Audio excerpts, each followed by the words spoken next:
This episode powered by Bay Photo. Quality, service, innovation. Use code SHUTTER15MET for 15% off metal prints with any frame or mount display. Offer valid through June 30th, only at bayphoto.com. I'm Sal Sincata, and this is Shutter Network.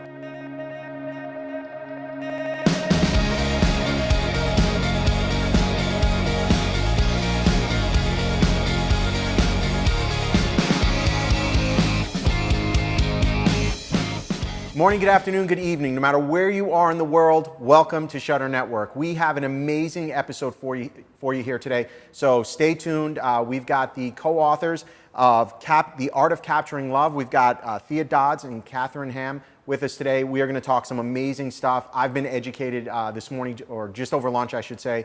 We've had some interesting conversations, so we're going to share all those conversations with you for sure. But before we get started, like usual, I'd love to just kind of dig into just things going on in the industry, some things in the news, if you will. First of all, Hasselblad. Huge rumor right now. I don't know if you're a medium format camera person or not, but Hasselblad has been a name that has been just synonymous with high quality imagery for a very long time. And there's a big rumor going on that they're having some financial trouble. So just things to keep in mind. You've seen definitely some heavy hitters from Hasselblad leaving the company, going to other medium format companies. As you know, many of you, I use Phase 1, but I'm a huge fan of medium format. So it's definitely sad to see. And personal opinion, for whatever it's worth, big misstep by Hasselblad. You could see that they were trying to go after the DSLR market, if you will, when they rebranded one of their Hasselblads, or took a Sony camera and rebranded it as a Hasselblad, but they charged 5 times the price or 3 times the price. And so it's just, it's typical as business owners. We all have to be conscious of these things. How do we brand our products? How do we position our products? What are people willing to pay for it? And so there's nothing wrong with going after that mid-market, right? You're seeing car companies like Mercedes-Benz, Toyota, or Lexus, I should say, right? They push into this kind of mid-market where there's more money, right? If you're a business person, you understand that bell curve. 80% of the market sits right in the middle. And so it looks like that's what Hasselblad was trying to do, but huge, huge miss, because what you end up doing is cheapening your brand. And so as photographers, right, there's always a lesson to be learned here. As photographers, we have to ask ourselves, where does our brand sit? Are we going after the $500 wedding, or are we going after the $10,000 wedding? There's no right or wrong answer, but you have to know who your target is. So if you're a $10,000 wedding photographer and you start trying to go after that $500 wedding because you want to do more volume, you're going to actually cheapen your brand. And vice versa. If you're kind of the mass production photography house where you've got 30 shooters working under you, you're not going to be able to easily go after that $10,000 wedding because you're going to be perceived as the low-cost provider. And so I feel like, as a lesson learned, Hasselblad is really struggling here in understanding their demographic and understanding how to really connect with them. So we need to learn from that. Also big in the news, if you've been following me at all, you know that I'm now using a Phantom drone. And this is my new, we call it a toy, but it's not really a toy, it's a tool. And so what I love about this is I can now add this video element to what we're doing, right? So I just recently photographed a wedding, and we were on the top of a hospital. We were on the helipad with the bride and groom, and we had the drone just come up and just with a GoPro on it and create this amazing footage that I would never, ever be able to get with just a standard camera or from a normal vantage point, right? So these things are really, they're $3,000. And what's starting to happen is they're everywhere. And so now the FAA is actually starting to ban these, which is going to be really interesting, because how do you police something like that? They're basically saying you can't use them, you need a permit, a commercial license to use it over 400 feet. But again, it's one of those laws they're putting in place, like you have to have a permit to shoot in a public park. Like, who's enforcing this stuff? And so it just makes you wonder. And here in St. Louis, on the news just yesterday or 2 days ago, apparently someone flew a drone into one of the buildings, one of the skyscrapers downtown. So that's kind of funny. And no, it wasn't mine. I have my drone, thank God. What else is going on? Amazon has patented basic photography techniques. So I don't know if you've read about this. Definitely go out there and Google it. But now Amazon has put a patent on a lighting setup. So check this out. If you're shooting on a white seamless background with a certain lighting setup, a 4-light setup or a 5-light setup, apparently now Amazon has the patent for this. Just kind of makes you smile, doesn't it? So how exactly is that working? Is Amazon now going to come to your studio and sue you for infringement or something like that? No. So if you're wondering why Amazon is doing something like that, it's really to protect the way they photograph their products. So if you see products that are on Amazon, that Amazon is selling, and they go through this photography process, right? There's usually like 1 or 2 guys sitting in a room with lighting set up, and they put their products there, and they crank through 100 products a day. That's what they're trying to do. They're trying to protect that, I'm assuming, from eBay. But it's just one of those laws that make you, laugh, if you will, because how are they going to enforce a patent like that, right? It just doesn't even make sense. So it'll be interesting. So keep an eye on that. As photographers, I think, we have to keep an eye on stuff like that. I don't know, do we now go out and patent every lighting setup that's out there? It doesn't seem like it would be worth it. Also, some things I think are cool. I love sharing with you. Obviously, we're about education, and I love sharing some cool educational things that my fellow photographers are doing. I don't know if you've ever heard of these 2 guys, Ryan Schembri and Rocco Ancora. If you've never heard of them, go out there, Google them right now, look them up. These are 2 guys out of Australia. Amazing, amazing wedding photographers. These are 2 guys that I look up to, I've looked up for a number of years. Add to that list Jerry Guionis as well. These are 3 Aussies that just, I think, produce amazing work, and I'm always looking to them for inspiration, as you can as well. So I want to tell you about this thing they got. It's a video that I watched, I found use in, and Ryan and Rocco came up with something called Be an Assistant for a Day.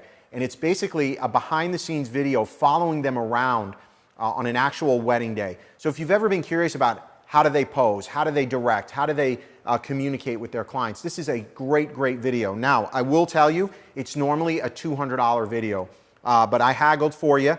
We got a 50% off code, valid through June 15th, and the code is BEHIND. So use the, I don't know, they came up with the code BEHIND. But use the code BEHIND for, I guess, Behind the Shutter, and you will get 50% off. So you get this video for 99 bucks. It's a 2-hour video, well worth a watch. I enjoyed it. I watched it. I think you'll enjoy it as well.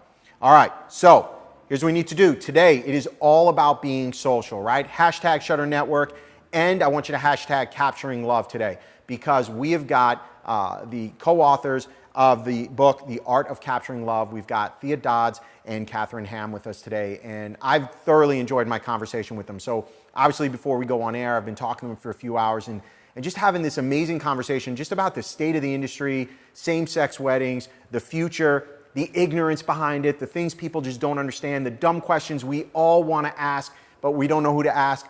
They are here today, and we are going to have a blast with them. So very educational segment. Don't go away. Like I said, get social, hashtag Shutter Network, hashtag Capturing Love. We're going to give away their book, The Art of Capturing Love, and we're going to talk more about it today. This book is just amazing.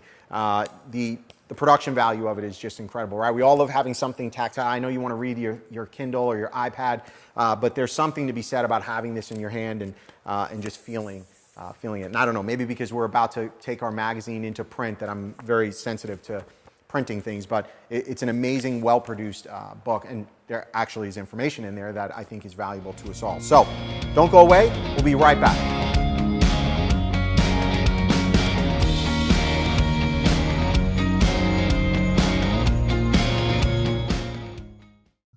This segment powered by Tamron. Check out the dates for the Tamron Tailgate Tour at tamron-usa.com/tailgate. All right, everyone, welcome back. And as promised, I am here with the amazing co-authors of The New Art of Capturing Love. I'm here with Thea Dodds and Catherine Ham. Welcome, ladies. Welcome to the show. Thanks for having us. Thanks, Sal. Glad to be here. Yeah, I'm excited to have you here. We've had an awesome discussion over lunch, and it's been educational for me, and I think I know a lot about photography, but I'm always excited to learn about new things. And this isn't just about photography, it's really just about, I think, life in general. So before we get going, Thea, tell me a little bit about yourself. Well, I'm a wedding photographer. I've been doing this for going on 9 years now. I live in New Hampshire, the great state, the live free or die state. And I've been lucky enough to be photographing same-sex weddings since 2005. Wow. And what got you into same-sex weddings? Well, it's just, the laws changed in New Hampshire, in Massachusetts, 2004, so that's where my first same-sex wedding was. And then in 2008, New Hampshire also changed their laws, and Vermont as well. So you're really in this, New England has been a hot spot for same-sex weddings. So we've been seeing legal elopements, we've been seeing destination weddings in addition to serving the local residents. So it's just it's just a reality of where I live. That's the clientele. And that's the right word. It is the reality of just life in general, you know. And this is an interesting subject, and we'll talk more about it today as we go through. But it's interesting because there's people out there who are just, I think, really ignorant, just to maybe not even their point of views. Everybody's entitled to their point of view, right? That's the world we live in. But just they're ignorant, and I'm one of those people, by the way, that are ignorant just on how to run or conduct themselves on a same-sex wedding. And I'm excited to learn more as well today. Catherine, tell me a little bit about yourself. Sure. Well, I will open before I introduce myself to say I wouldn't necessarily call it ignorant. I would say it's more of a lack of exposure, which I see as really different. I think, to me, ignorance sounds more like remaining in a stuck place, and I think there are a lot of people out there that are curious or maybe afraid to admit that, or maybe they haven't thought of it yet. That's a good point. But I think that there are the majority of people, it's a much softer place, basically. Yeah. So, Catherine Ham, and I'm the president of GayWeddings.com. I would say that the best way to define me in a most stable way would be as an educator. That's what I used to do before my straight mom founded our business back in 1999. And then I sort of got pulled into the family business. I had no idea that this is where I would end up, but when I look at what I'm doing, it is all about education, and it's all about making a difference. And those are things that are very important to me, and those are common threads that have existed throughout the course of my professional life. Can we talk about your mom for a second? Sure, Because yeah. she's a pioneer in many ways, is she not? She is. She She's started this amazing. in 1999. She did. And I can really relate because I am close with my mom as well. And we started a business together many years ago. And there's something to be said about a family business. But give the audience a little bit of history on why your mom in 1999 decided to do this. Or as we like to refer to it as the first .com boom, right? Exactly. And she was in her 60s, I guess it was, at the time that she founded the company. And so we don't think in the same ways now about this kind of thing happening. But back then, this was just really revolutionary on so many levels. So my now wife, my partner at the time, and I had decided to have a wedding. We were amongst the first of our gay and lesbian friends to do so. We had no idea what we were doing, and what we were doing was going to be much more representative of what felt right to us, which was let's bring a lot of our favorite people to this really fun place and play all weekend. It's a celebration. Exactly. And you know, we're all trying to find our way through it. And in the course of the way, we have some very funny friends, and two of them decided they needed to throw us a wedding shower. And my mom, who's born and bred Dallas, Texas, full out. Is this where the wedding was going to take place in Dallas? No, the wedding happened in Maryland. I live in the Washington, D.C. area. Was it legal at that point in time? Oh, no. It wasn't legal No, anywhere. not even like a, you know. So we were blazing trails. Right, exactly. Everyone's like, what? And actually, I will say that not only were many of the of our LGBT family and friends who were there, they had never been to a gay wedding before. So it was all of our first gay wedding in some respects. We'd had a few friends, so we'd had some experience, which was part of what led us to be willing to do it. But it was really this, no one knew what was going on. There are stories to be told, and this includes the place that actually held the wedding and the interactions we had with the staff. And I can only imagine. The whole thing was fantastic. So my friends threw a bridal shower, and they say we'd like irony just a little bit. So they had done it up with all the trimmings, and my mom, of course, ate it up, including that she walks in the door having flown in from Dallas for the shower, and they present her with a corsage, which she was just like, now we're talking. I like this wedding stuff. They knew her number. And she had begun to share this experience that while she was looking to find a wedding album for us, she couldn't find a thing. And she tells the story about going down to what was then called the Crossroads Market. It was the gay and lesbian bookstore in Dallas. She found her way down to the gay neighborhood and went into the market thinking, for sure I can find what I need at the gay bookstore, at the gift shop. She says she looks around, she doesn't see anything like this, and she goes up to the storekeep and says essentially in her way, now I'm looking for a wedding album for my daughter and her partner. They're getting married. You know, do you have something? No, never heard of it. Don't think anything like that exists. And my mom says, you know, I thought everything had been invented. How is that possible that this does not exist? So she was telling the story because it was this real light bulb moment for her. And at the shower, someone said, oh, why don't you start twobrides.com? And again, this is a very flippant, funny, everyone has something interesting to say kind of group. And my mom's response was, well, I will. And we went through the wedding planning, had the wedding, and she had hardly gotten home that she was drafting a business plan and bought the domains, which again, this is 1999. I know. It's so we blowing weren't my using mind right Google now. regularly, you know, people weren't, you know, it's a whole different world. And she's 65 years old at the time. The whole thing shows, about a little early 60s. We'll say we don't want early to age 60s. mom. It's never good. So, and she found this wonderful consultant who developed the website. And again, this is building e-commerce shop because we were originally just online boutiques providing invitations, cake tops, gifts, things like that. They designed them from scratch. So your viewers that love the web, they can go back into the time machine and find what is essentially, roughly, the very original sites, twobrides.com and of course twogrooms.com, as my mom always said. Now we don't want to forget my grooms. Yeah. And she really, in doing this, was the community responded like she was a surrogate parent for them. Because so many of them had parents who did not support their relationships. Right. They didn't want to hear anything about a wedding. So what she was doing was powerful for me, it was powerful for the community, but it made a real difference for so many of the gays and lesbians at the time who were wanting to have ceremonies. But one of the most painful things is it's hard enough to come out.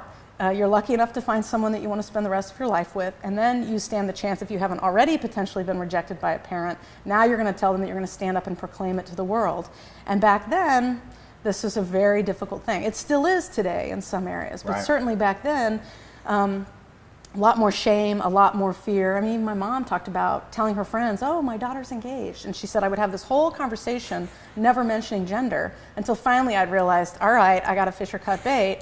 If I need to like tell the full story, like, oh, by the way, it's a woman. Anyway, Yeah. they're having this awesome day. So that's really the story. And then I was teaching at the time and left a school I had been in. I had a social work degree, the whole 9 yards. And I also had a brief background in sales and marketing. I said, let me help you with this. And I'd always helped her along the way, but became more involved, and one thing led to another. And then I was running, day-to-day operations and trying to build out the website. We acquired gayweddings.com just after I came on board, and now we identify as the largest online resource and boutique dedicated to serving same-sex couples since 1999. And so gayweddings.com, for our audience, I Yeah. want them to go out there. Please go out there, check it out. Yeah. It's not only for products that you're selling for that niche, but it's for educational as well, right? So that's what's, who we have become has been part of the evolution. I know you appreciate this as an entrepreneur and businessman, Yes. and many of your viewers probably do as well, is that this started because there weren't products available, so my mom wanted to get those to market. And then by the time I was becoming more active and involved, we were getting more calls from couples saying, how can I find wedding professionals who aren't going to hang up the phone on me? And wedding professionals were saying, I want to be able to help same-sex couples, so can you help us connect? So we ended up designing a very rudimentary at the time vendor directory in order to help connect the two. And then it was around 2004, 2005 when the early days of blogging began to take root and take hold. So I was actually blogging under Gay Wedding Fodder. And then that then lent to us then producing more content. And this is exactly how I ended up meeting Thea along the way, was that as Two Bright Lights, I don't know, many of your photographers may also be familiar with it, a wonderful service that they came onto the scene, and I was like, well, let me try this. I mean, I have a hard time finding photographs. More people were willing to share them, but again, 10 years ago, we were like, we're going to send you your products on a blank label. We're going to use our corporation name, our S-Corp, not gayweddings.com, not twobrides.com, because we don't want to freak out people around you. So when we started, we would hide our brand when we sent stuff to protect people's privacy. That's how much things have changed. Yeah. So Thea had submitted a real wedding to our website, and this was sort of that next wave of change, where it's not just that I can produce content to talk about what I'm seeing, to tell our story, to try to help get information to couples or to professionals, but then it's, wow, there are all these photographers who are now out there photographing more couples, but on top of that, the couples are like, sure, go ahead and submit it to that website. And so now we get to showcase folks that are happy to share their weddings. It's inspirational. And people, absolutely. Yeah. So we went from hidden to just full-on inspiration, and that has been really fun, and I would say this is where it's really marked. That to me was, things are really beginning to change. This market is really shifting.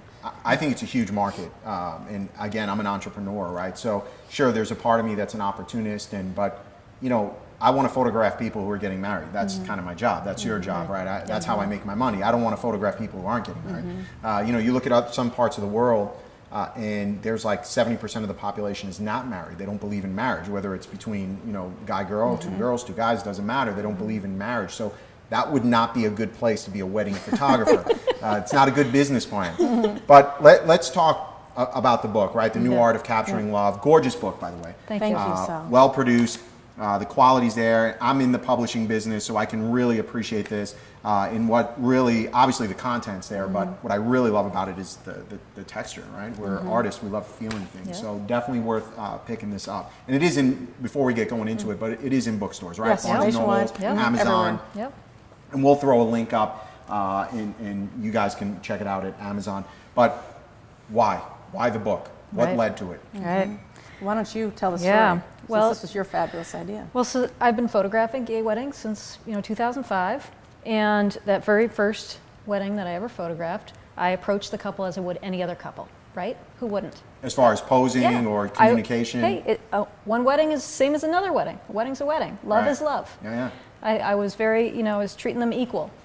And the funny thing is that, and then I get to the wedding and there's a number of differences, such as this wedding, there was no wedding dress, there was no groom, there was no bouquet, but there was a boutonniere. Was there a garter toss? No, definitely not.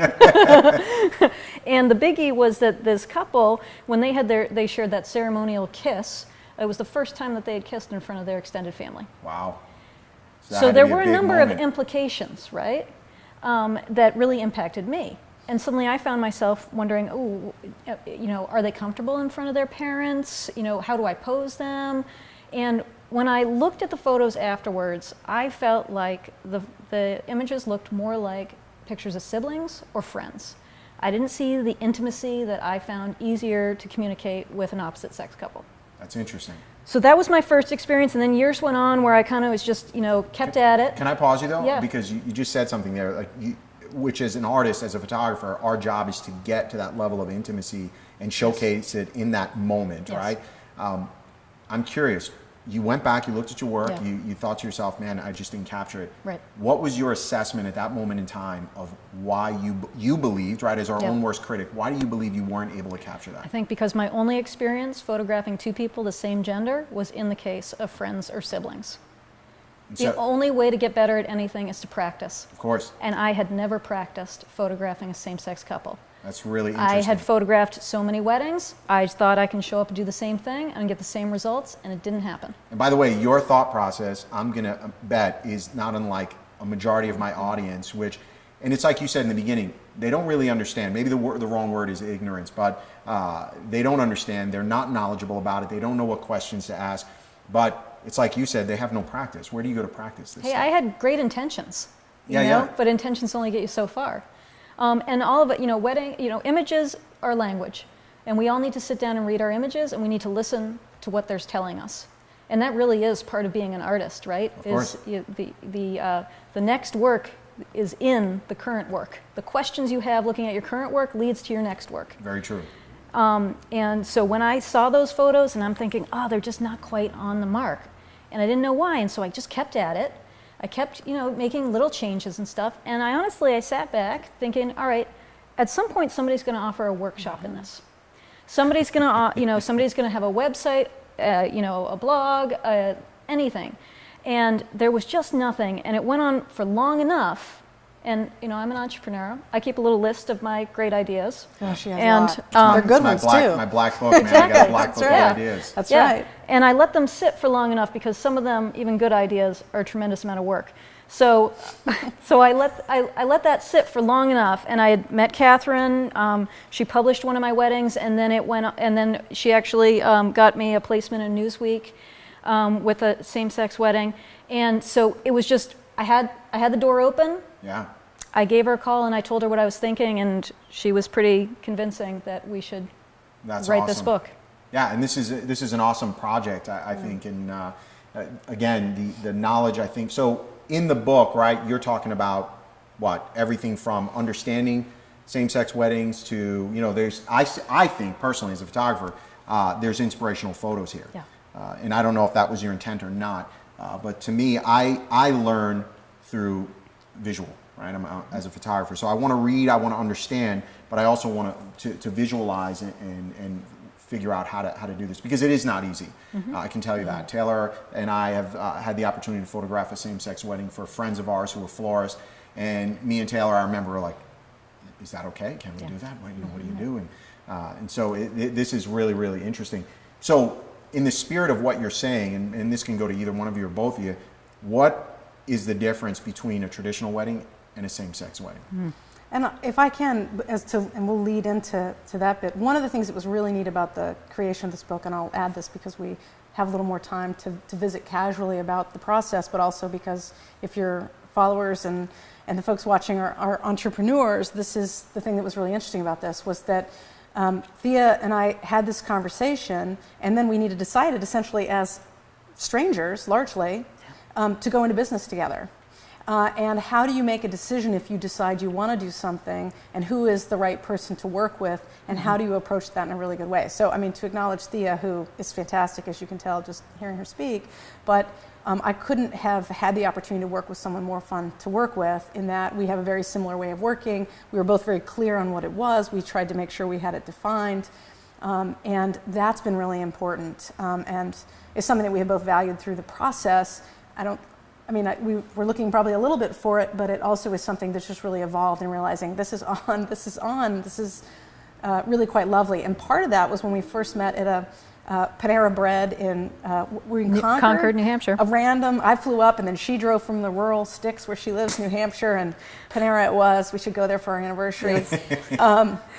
We really kind of workshopped it, and this was where we had a very open conversation about the photography world, the gay wedding world, because we each have experience and expertise that the other one does not have. Yeah. So I was able to test out some things I thought I had been seeing. She did the same thing, and as a result, we were both like, oh wow, really that? Oh wow, oh wow. And one thing led to another, to where we had essentially outlined the book after that first couple of days of meeting. And in that, a lot of the conversation was talking about what are the things, if we feel this topic needs to be out there, what do we need to say, how do we need to say it, and who do we need to say it to?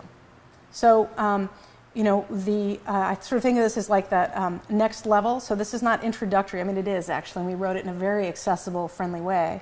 But we wanted to do more than you could just find to go, well, what is a same-sex wedding? You can find that in there, but we wanted to make sure we were giving photographers a tool to understand what do you need to be aware of, what is it that's happening that you may know, that you may not have thought of, and then how do you work with that within any session, an engagement session, if you're working with two brides or you're working with two grooms.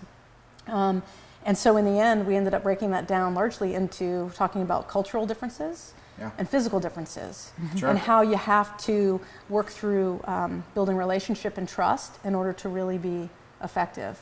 And the last thing I would say, and then please run with that, is that as we looked through this, we didn't do an open call for this book.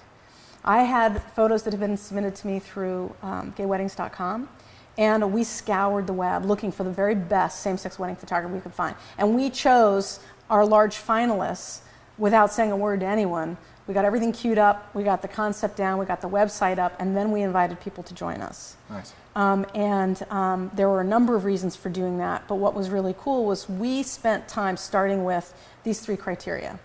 Do these photos demonstrate intimacy?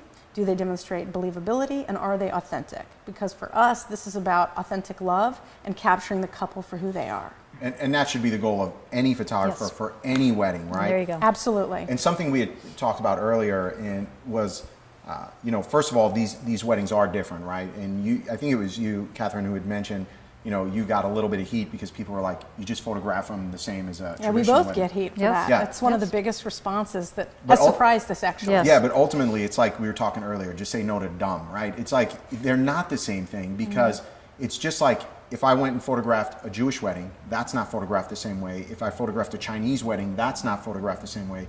Hindu wedding, right? These are all things where you have to understand the culture, the people, and if you're trying to show love, love is not the same at every single event. Well, and again, I have to add in that, and I can't believe that the irony of being a gay wedding expert is that I'm going to do a lot of advocating for straight couples today. But I would say that every single couple deserves to be understood for who they are. Agreed. And how they move in the world, and with that, the wedding photography is unbeatable if you're able to help them shine and help them to feel comfortable to be who they are. But it is critical for same-sex couples because of, and maybe you can talk more about some of the posing traps, because we've had a lot more conversations about gender than we ever thought we might have, and what we expect of it, what we're taught about it, and how it. As far as posing goes, Oh, yes. I would say when I run into photographers and it comes to same-sex weddings, the number one question is around posing, guaranteed. Now, but before we go down that path, Differences? 2 or 3 differences. What are Yeah. the 2 or 3 main differences between a traditional wedding and a same-sex wedding? And so there's something interesting in the way you phrase the question too, because I have been to very traditional gay weddings. And in the same way that I have been to very untraditional straight weddings. And so I do think there's a lot of differences between gay So am I weddings looking and at it straight the wrong weddings. way? Am I- I'm just, it's just, sometimes there are some assumptions that we tend to make based course. on our life experiences. And I've certainly had some gay couples that are very traditional, and you can photograph them in a traditional, way. Interesting. Right. So it's a case-by-case basis. Case by case. So I let's think what's instructive, one of the words we use in the book or phrase is the old standards. Right. Because what you're talking about, I think, in the question really is how does wedding tradition end up dictating the choice that you make as a photographer when you set up how you will be interacting, what moments that you will capture during the day. Sure. Sometimes the couple or the parents of the couple drive that photography list, right? The list of photos that they want for their album. And sometimes a photographer or a planner might drive that. It There's a just conversation depends. to be had, is there not? Correct. Now, help me through that. Yeah. Here's what I find with people, right? Because as a photographer doing what I do, I meet a lot of different people, and I'm always kind of sizing people up, right? What can I ask them? How do I talk to them? I can have a conversation with somebody and be completely blunt, and they'll appreciate that bluntness, or I can have a conversation with someone, be blunt, and offend them. So there's clearly a conversation to be had between a couple. What is the right way to have the conversation where I'm not being offensive? You want the magic bullet, don't I you? do. I need that magic bullet. Well- Give it to well, me here so I it don't is. piss somebody off. Yeah. You ask open-ended and open-minded questions. So give me an example. And you can ask what somebody's preferred gender pronoun is. Gender, Pronoun. okay. And So- what would the answer be? What could it be? I go by he or she. Okay. Right? Yeah. And that, because the question that will come up from photographers, right, and I'm thinking about our audience right now, is when it comes to posing, is one the guy, is one the girl? And that is definitely our mindset, trying to take a traditional wedding and apply it here. And so the way to get around that is Well, to ask, no. So she has gone ahead actually to some awesome higher level stuff, which is recognizing more complexity in how people express themselves based on gender. Okay. So if we were to start more from the basics, let's take it down to a few basic wedding poses that I have been stunned to find are just so run-of-the-mill. It makes perfect sense now, and I see it everywhere. But one of our favorites that we like to talk about is, for example, you've got the contrasting colors, right? Dark tux or dark suit, white gown, and that sets off a lot of decisions that are made visually on what you can do. You've also got a pose where you've got within that, let's say, the gentleman standing there and the woman rests her hand on his chest. Yes. It says, the phrase that Thea has taught me is the neutral space for that hand there. Yeah. And then, it's generally that you've got, that there will be pants and a dress. Right. I mean, women can get married in trousers if they want, if they're straight. I mean, Right. so it's happening probably more than ever with, the sort of openness to how people feel comfortable expressing themselves at their weddings. But so all of these things that we are taught about how weddings work, who gets carried over the threshold, who gets dipped, who sits on whose lap, part of that comes around physical strength and size. Part of that comes out of gender roles. And what ends up happening is that same-sex couples don't necessarily adhere to these prescriptive gender roles. And Thea has also had this insight that she shared, and I thought, boy, this is really true, is that she asked herself the question, am I being fair to my straight couples? Because there are many straight couples today who don't necessarily fit this very traditional setup. For example, these 2 straight women who just heard us speak in Boston the other day, we finished our talk, and they said they got married, 10 or 15 years ago. That was amazing. It made me rethink my wedding photography. This one woman said, there's only one day that I've ever sat on Andrew's knee, and it was that day. Exactly. So what happens, though, if you do this with a same-sex couple, and why don't you explain some of the examples of how that can go awry? And just another example of a good open question to ask is, what are you going to wear? Okay. Because same-sex couples are reinterpreting this tradition of wedding attire. So let me play dumb here, right? Right. Let's say I go, okay, what are you going to wear? And Yeah. it's two females. Yep. And one says, well, I'm going to wear a pantsuit, and the other one says, I'm going to wear a dress. Right. Should I start making assumptions that when it comes to posing, I'm not going to answer my own question. I'll Yeah. let you answer. Should I start assuming here that now the one in the dress is going to play more of a feminine role, and by feminine role I mean from a posing perspective? Yep. Should I assume that? And so Catherine's advice is always don't assume, always ask. Awesome. And it's not offensive to ask, yeah? If you have trust and rapport with a couple, and you are thoughtful, and you're not counting on them to do your educating, you've Right. done your work. It's just like if I were to photograph a Jewish wedding, a Hebrew wedding, or a Hindu wedding. Just educate yourself a little bit. You'll know. Because if you're thinking to yourself, wow, I'm worried this is going to be a really bad question, that's your instinct telling you, yes, that's a really bad question to ask, or quite possibly it's going to end up coming out in an awkward way, which is going to make everyone feel even more awkward. And if you ask a couple, and you know this, if you ask a couple or you introduce awkwardness, boop, there goes that moment you were looking for. Right. It's gone. But I think a lot of that gets flushed out during the initial consultation. Absolutely. When I meet with couples, I can tell in that first meeting with them, because I'm rarely, if ever, showing up on a wedding day and it's like, hey, surprise, I'm Sal, nice to meet you. Yep. I've got that rapport that's been developed on an engagement session. Exactly. And from that initial consult. So, if I think about how would I attack this, if I had a, gay, luckily my first gay wedding, they were friends of ours. And so they made it really easy on us. Anything we did that was ridiculous, they were like, no. And so we appreciated that, their bluntness towards us. But moving forward, I think to myself, how am I going to attack this? And I feel like communication is the best way. If you act like... And respectful communication. Of course, yeah. But you say of course, but this is the thing, is that sometimes folks aren't taking that extra step Right. to recognize how it can end up coming out. So let me give you an example of this. So I talked about the neutral space, right? And photographers, if they've studied the pose books, they go in, well, let me put them in all these different poses. So here's a simple pose on how that works out with your two brides, is even if one is wearing pants, you have one put a hand on the chest, which is no longer necessarily a neutral space. You potentially could quite easily set yourself up to have a photo that ends up looking like it's groping. Right. And so here's the thing, clients will do what we tell them. Isn't it amazing? It is. I mean, they trust us because we're the experts. So just like you're saying, and that's where that initial consult is so key. And this is great because you have a background in sales. The key is that we have to ask the questions to get the answers, and then we know everything. We know how to sell to a couple. We know how to provide what they want just by asking those smart questions. So it's the exact same thing. It's just you have to start over and think about a lot of these questions. Who's going to come down the aisle first? Or better yet, how are you going to get down the aisle? Right. Yeah. There are so many traditions that are just completely reinterpreted and repurposed by same-sex couples that a lot of us kind of have to throw out some of our assumptions. You're right. If you bring in, and that was the word I was going to use, if you bring in assumptions, any of your just experience, things like that, if you bring that into the equation, you're probably going to end up wrong. And I want to go back to something you said, because I did say, of course, because as a business owner, I just assume common sense, but common sense in today's day and age is not really that common. Well, and remember, we're here today talking because we're a new frontier. Right. So we haven't yet had a chance for common sense. And in fact, a lot of people presume our book is so common sense and they read it. And this includes a lot of people, a lot of photographers, and a lot of people I know who have extensive experience working with same-sex couples who read it and say, I never thought of that.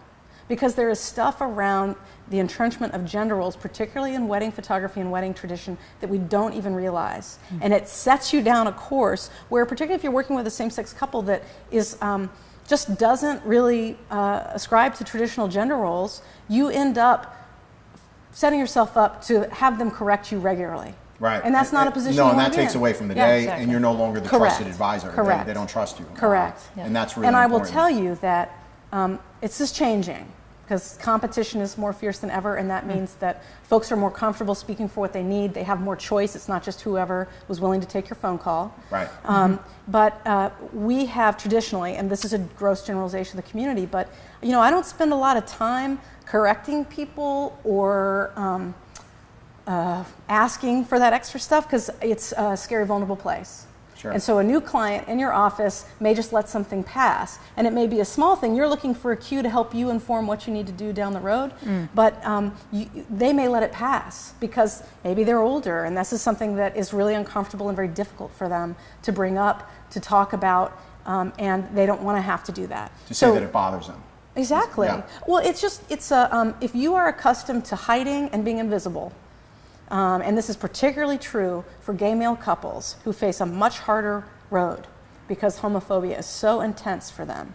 There is so much understanding and discomfort around gay men in our culture that it is you put them in a very difficult, painful situation. And so the hope would be to understand that and to not trigger what I would sort of call these like little wounds that you wouldn't necessarily know you're inflicting. Let me give you a great example that surprised me. I had access to it because I knew this couple. We were working on the revision for this book, and I invited a male couple to come out, and Thea was going to do a session with them. And we were just getting started, and I'm very close with them. We have a great rapport. Thea asked them, "I just want you to walk." It's very simple. Hold hands and walk. And then she asked, grab hands. And because I know them, I saw this little, it was imperceptible, this little hitch.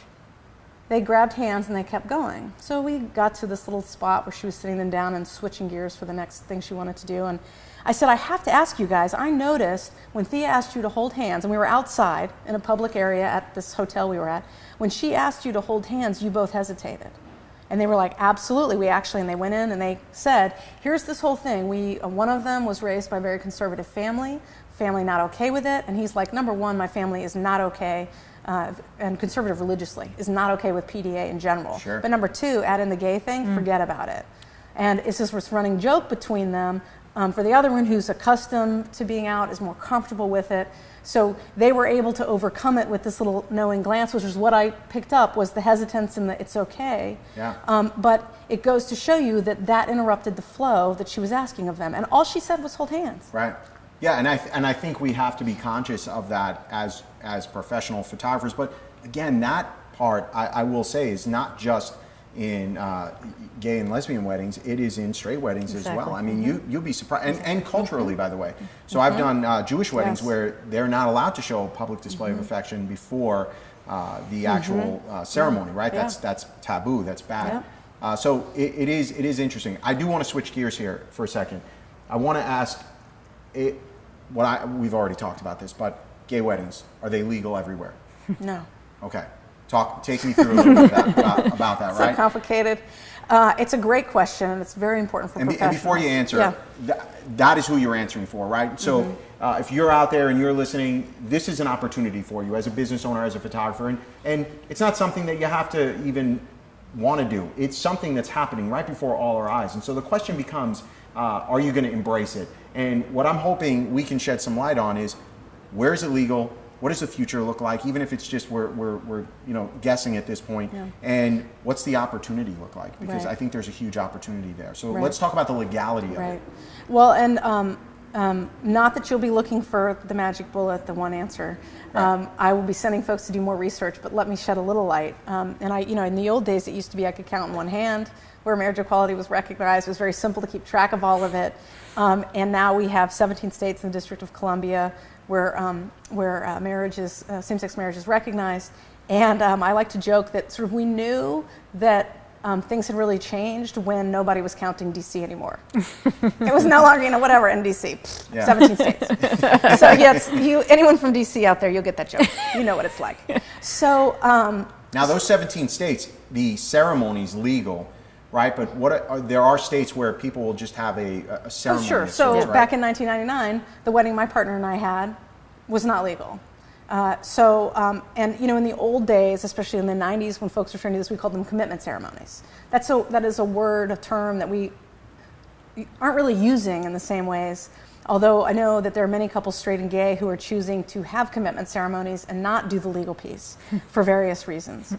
But as a photographer now, both of those are opportunities for us, correct? There's no doubt about it. Right. And so the things that come up for same-sex couples around this, whether it's legal or not legal, or I should say legal or not recognized, is that it's what are the couples choosing to do. So I have had a legal marriage, which we did last fall after the laws changed, after the Supreme Court overruled Proposition 8 in California and overturned the Defense of Marriage Act, or DOMA, which is the nickname, the Perry versus Windsor decision. And that's because we have access to federal benefits that we did not have access to before, even though we live in a non-marriage equality state, Virginia. Okay? So we chose to have a legal elopement, which we did book a photographer for. So yes, there's a business opportunity in that. But we did not do the same thing we did in 1999, which was a full-on wedding. So there are things to think about this, and this we talk about in the book, is recognizing that couples will have city hall elopements. Right. They will have legal elopements that are a little bigger, but they might be planned, they might be sudden. There are couples who have small, intimate backyard weddings. There are couples that have full-on, this couldn't be more exciting weddings. And in some ways, the legal component of that doesn't really matter so much to the photographer per se. Here's where it does, and this is on the business side. So number one, to be knowledgeable about what's happening in your market means that you can take better care of your couples because they don't necessarily know, and they may have questions. Right. You may find that you want to develop some really important, significant photos around the courthouse session, because this is a big deal for us. I never, ever hear a straight couple talk about going to apply for a marriage license. I always hear about a gay couple going to talk about because getting you're a marriage right. license. It's like a civil rights movement of sorts, isn't it? I mean, It's a whole different thing. Yeah, As I like to say, we are putting the marriage back in weddings. I love it. And hopefully you have a better wedding rate than traditional weddings. You know, I always tease my couples. I'm like, look, the first wedding's full price, second wedding's 50% off, because you know the divorce rate is just incredible. I think most people start talking babies at that point. Yeah, but yeah. whatever. Well, see, but with so I was talking with my wife after we presented in Boston, because one of the points I said was, well, at our second wedding, and Amy was like, that sounds terrible. I'm like, well, but it's true. We have been married twice, but we haven't left each other. But so these serial weddings also happen for us. The thing that's changing is when we get to federal marriage equality, we don't need to know what's happening in every state. You don't need to anticipate the excitement and the sudden city halls that are happening. Actually, I know you won't be showing this live today, but today is also the day that couples are actually getting legally married in Arkansas. Yeah. Hello. That's Big crazy. change. Yeah, Big in Arkansas, change. they're freaking out. So things are happening, and in hopefully 2 years' time, that's not the conversation we're having anymore. Right. I think, and you're spot on. Over time, this is not a novelty anymore. It's just normal, as it should be. And beyond the novelty part, it is incredibly complex right now. The most complex it has been, and will be, because there are different court cases, there's different recognition, there's different marital status. I actually do want to go into the legal part of this, and the reason I chose novelty. When is the lawyer going to get here? Yeah, we need my attorney here. But the reason I chose novelty is because I think right now the world of photography is kind of looking at this like, maybe I want to do it, maybe I don't want to do it, and that's why I chose the word novelty, because the reality is you're not going to have a choice. Yes. It's just there, and I want to go into the legal part of this, which is, I already know the answer, but there have been legal cases where photographers have been sued and lost because they're trying to claim it's against my religion. Help me expand on that for me. Right. What are you seeing? What are some experiences or cases you can talk Well, about? it's not just happening in photography. There are definitely cases, and I will say that I have a lot of compassion for the business owners who feel very nervous about this. And I will tell you that my experience talking with wedding professionals across the country, the majority of them are unsure or willing about serving and working with same-sex couples, but they're not mean. And they find ways to have respectful conversations with introductory calls. Or couples realize that they're not necessarily sort of... Well, exactly. I can't imagine a same-sex couple wanting a photographer there to document their day that doesn't believe in their day, right? Well, the one case in New Mexico, though, was an inquiry for services, and they just said, we don't do your weddings. Yeah. Basically. I mean, to paraphrase. Right. I know. And So, but these are the cases. What people end up thinking, though, is now I'm setting myself up, and actually this was an avoidable situation. Of course. Yeah. And I agree with you, by Yeah. the way. It would be the same thing. To me, it's no different than if a Jewish couple called me and I just said to them on the phone, I don't do your wedding. I don't do your type, or anything like that. It's just, it's ignorant. But there are other ways to handle that and it not turn into what it did. But the reality is, and this is where precedence has been set, I cannot turn down a same-sex wedding because it's against my religious belief or because it's my business. This is the other thing that's out there circulating in my community where they believe, well, it's my business, I can photograph anyone I want. It's actually inaccurate. Right. It doesn't work that way. This is a public Well, you space. can, this is but you're going to be liable. Well, exactly. Yeah, sure. You can say, hey, I'm not going to photograph anyone in a And- wheelchair. exactly. Good luck with how that ends up. And now there is precedence. Right. And that's the key.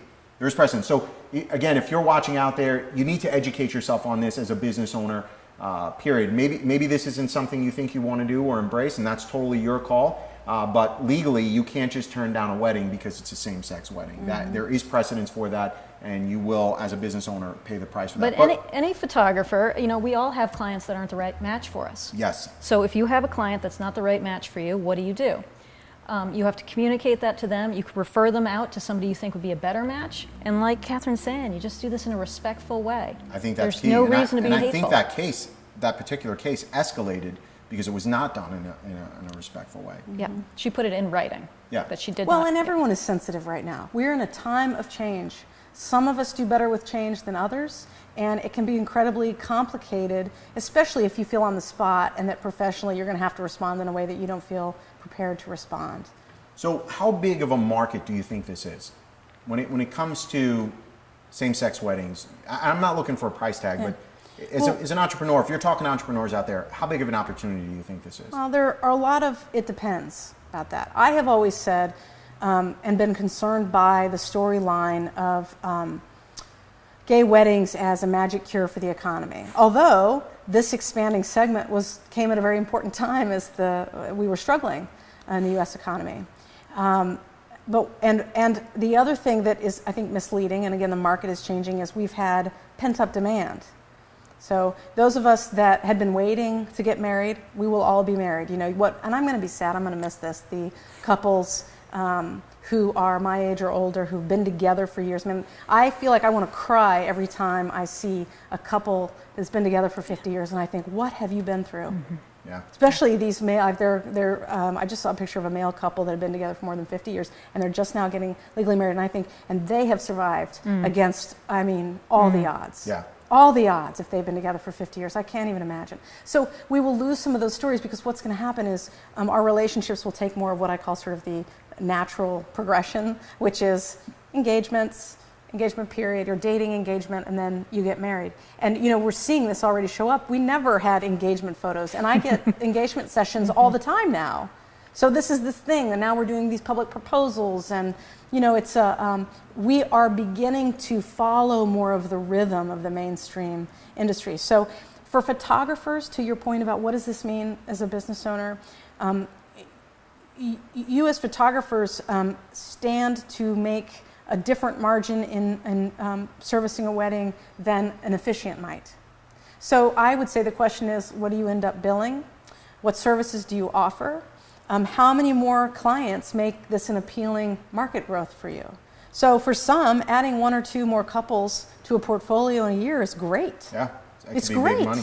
Well, I think in the number in the United States is there's 2.1 million weddings last year, and I'm going to bet money that number probably doesn't include a whole lot of same-sex weddings. And that data, I'm not sure. I wonder if that data is even available yet to know that last year there were 10,000 same-sex weddings, because that would be a really interesting number to watch. Well, one of the surprising, I don't even want to call it a byproduct, and this happened in, was it New York? No, Washington, D.C. was where I think we first saw this. Washington, D.C. or New York. They basically changed the language on the marriage certificates, partner 1, partner 2, basically, name 1, name 2. But what ended up happening was the only way they could compare the growth, how many same-sex couples do we think got married, was they had to compare sort of year over year. What was the percentage increase we saw in marriage license requests Oh, wow. over this same period year prior? Because it didn't specify. It was name one, name two. It wasn't like, oh, it's bride-groom or bride-bride. They couldn't necessarily tell. So I am sure to a level they were careful about that as well, but it was one of these little data consequences that people didn't recognize. You couldn't easily answer the question. Since then, you know, I know that in 2008, they had the count that 18,000 same-sex couples got married in that brief window. Utah is, I want to say it was 2,000. Really? I can't remember the number, but they had about 2 or 3 weeks, and they all ran, wondering, you know, is this going to end? Let's get married in the window. Because that did happen in Boston, right? They approved it, and then there was like this. Am I off on this? California was where it was approved. Okay, California. And then there were 6 months of a window, and then word was on the street like, wait a minute, this ballot initiative is coming. So it was put on the ballot, and the voters decided they would vote on the civil rights of other LGBT Americans. And as a result, that employed a constitutional amendment, and so same-sex marriage stopped. And so we had this waiting period from 2008 to 2013 as we waited for that case to work its way through the California Supreme Court and then eventually through the appeals court and the Supreme Court. And that was one of the big decisions that just came through in 2013. So, I mean, this is a great example of explosion. 2008, different time, any couple in that area, all of the Californians wanting to go and get legally married, so a much bigger spike. You know, the folks, whoever the 50th state is last to the party, you're going to have a few folks. There will be folks wanting to celebrate. There are people who live in those states. You know, and I think New York and Mayor Bloomberg, like, I think he understood this. He had the single best jurisdictional campaign saying, we are a destination town. We want to recognize and embrace and welcome our couples. Let's do this. They had a website. They went, you know, full on for it. And because they were earlier to the table, they had opportunity within that. Whereas you think about, you know, Connecticut recognizes same-sex marriage, but whoops, we don't remember that. You know, Massachusetts. Right, it's going to be the first movers in anything you're doing. And again, to bring it back to the world of photography, if you want to make a niche for yourself, because that is my next question, and this is geared more towards you. Sure. How do you, okay, right, I've got an audience, they're watching, they're like, I get it, Sal, there's an opportunity, I want to be part of this. How would someone go and start just down the path of servicing same-sex couples? Yeah. Step read one, our book, obviously. Yeah, step one, Read the book. And then get out there and photograph some same-sex couples. Get some experience. You need to change the language on your website. You've got to ditch the bride. Our only client is no longer the bride. I mean, that's just the reality. That's actually a really interesting point. You need to ditch a lot of terms, bridal party. And you need to practice using more inclusive wedding language, because it does take time to change old habits. So let me play devil's advocate here. Yeah. What about the photographer? Because I've been asked this. This is why I'm asking this question. Should I create a separate business to service same-sex weddings because I don't want to offend my other clients? Actually, that's the wrong reason to consider it. Okay, no, let's do this, because this question was posed to me.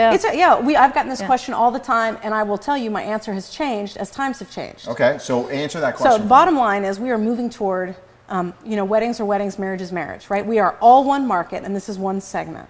There are some folks who have a setup, and they have some niche specialties within that, and their websites are built where they have Indian weddings, green weddings. Great. So you can do that. If you go build a whole separate business out, there are pros and cons. You may end up being seen as someone who treats it as separate but not equal.